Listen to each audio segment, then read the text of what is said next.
này là khăn on rất đôi rồi ô mà xí ô nhỉ nhỉ nhỉ nhỉ sao mà con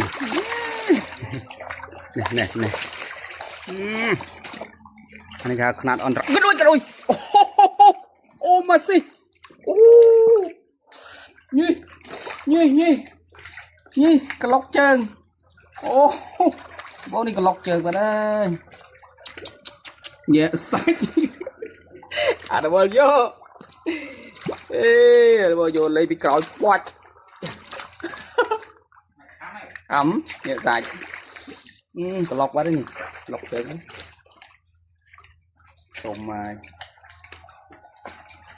trồng đằng ai PS bay chơi nó khăm cáo nó khăm lơ thế trồng sai khăm trường phải chơi mai ló à nó tinh bàn khăm trường nha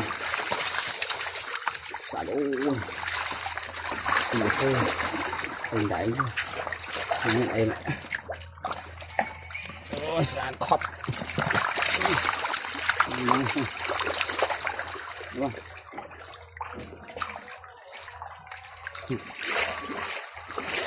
thôi mà này đường tầng hai